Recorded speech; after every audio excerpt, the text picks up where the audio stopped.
favourite. 4 climate scientists at different stages in their lives and careers reveal the burden of knowing what predicted climate changes will bring. I think for years I was really living in 2 different worlds. I was the scientist at work who was just objectively looking at numbers, and then over years starting to be more and more worried about my own life, but I separated it completely from my private life. I think that was a little bit of a self-protection. That doesn't really work that well anymore. In the past few years I carry this knowledge with me wherever I am. Oh, that looks beautiful, Caitlin. But otherwise, that looks amazing. Look at this. My name is Katrien Meisner. I'm the director of the Climate Change Research Centre at the University of New South Wales. I've been working in this field for the last 20 years and I've been mapping lots of concerning trends in that time. Many people do not really understand how big a threat climate change is to humanity. The changes that we see right now are much faster than anything we have seen in the climate history.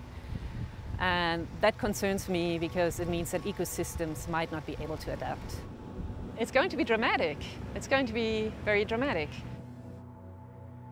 I think one day in the last heat wave, I measured 45 degrees outside in the shade on our front patio, and it was 39 on the inside. I was sleeping with wet towels on my legs to keep cool. So I'm Sarah Perkins-Kirkpatrick and I'm a research fellow at the University of New South Wales. And what I look at is heat waves. So how they've changed, why they've changed, what their changes will be in the future, how we measure them, and the role of climate change behind the heat waves. I had conversation with my husband as these heat waves were occurring in summer, going, are we doing the right thing? Is it right to bring kids into this world? With me knowing how bad it's going to be. There is so much wrong with climate change and there's so many impacts that we're already locked into that I can't change, that no one can really change. It's going to be bad. And it's almost, why would you inflict that on someone? Okay, so that's where it's going to go. My name is Justin Urgis. I'm doing a PhD at the University of Melbourne, just looking at urban microclimate as it is now and looking at how we can improve it into the future. We need to be able to plan our cities better, need to be able to design them better, keeping in mind what's coming, keeping in mind these temperatures that are getting into the 50s in Melbourne. And often I can't believe that I'm saying that, but the computer models or the research is telling us this is what's coming. Yeah, it's tragic. Whenever I talk to my wife about heat waves, she gets scared of them. And unfortunately, I can't really give her any good news. Yeah, I've been married for about 5 years. Yes, we want children, but we're quite concerned about it, even scared of it.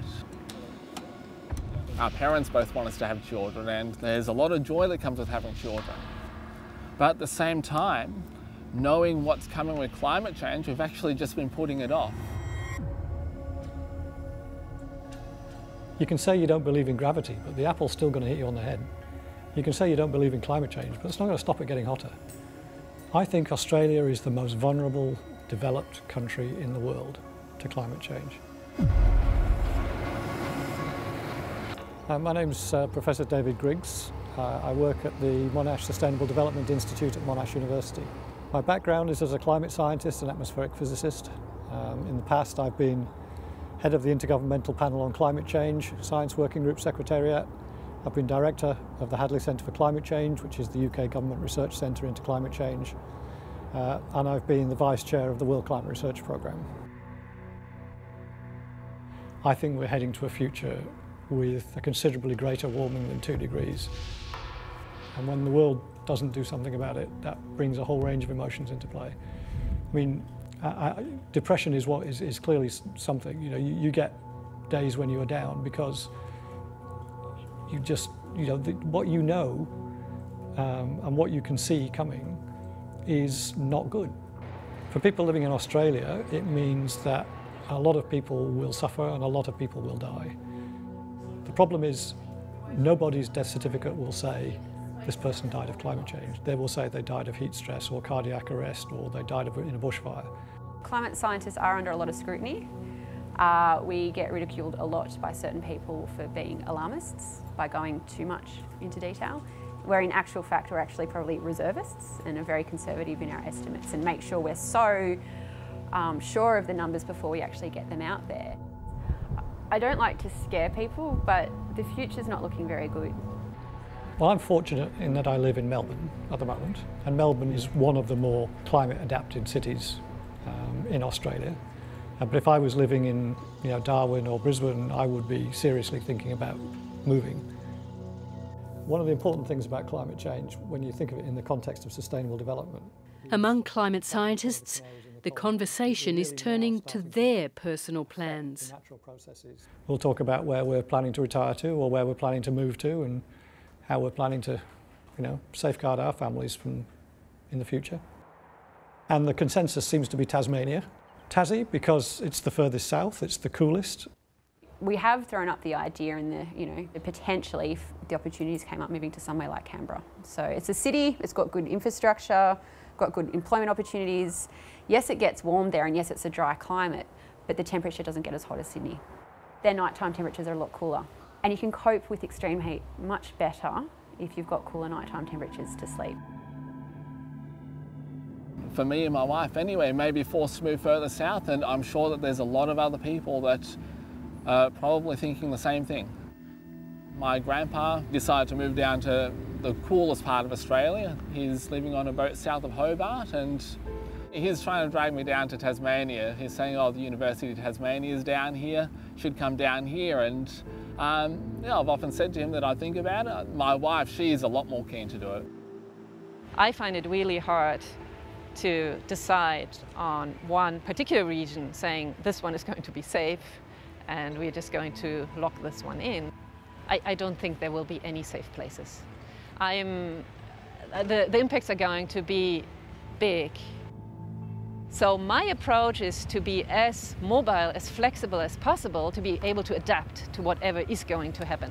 My children are bilingual and we're working on a third language. Both children have 3 passports and they actually have the freedom to be able to study and work either in the European Union or in Canada or in Australia. After scoping New Zealand and Tasmania, Professor Griggs has settled on his native England as a climate change retreat. London's over here on the right-hand side, so we're down here in the southwest with Devon and Cornwall. So this is the house, just a traditional old English farmhouse built around about 1800. That's my vegetable patch, so that's where I can grow my own food. I've certainly taken a look at this and looked at the climate projections and said, yeah, that's going to be good for the next sort of 100 years or so. When some new fact comes in that makes me fearful, I think, well, at least I've done what I can to protect my family. I can't protect them from changes in the global economy. I can't protect them from mass migrations. I can't protect them from some of the impacts that they're going to do no matter where I move to and no matter where I buy my house. But I can do what I can.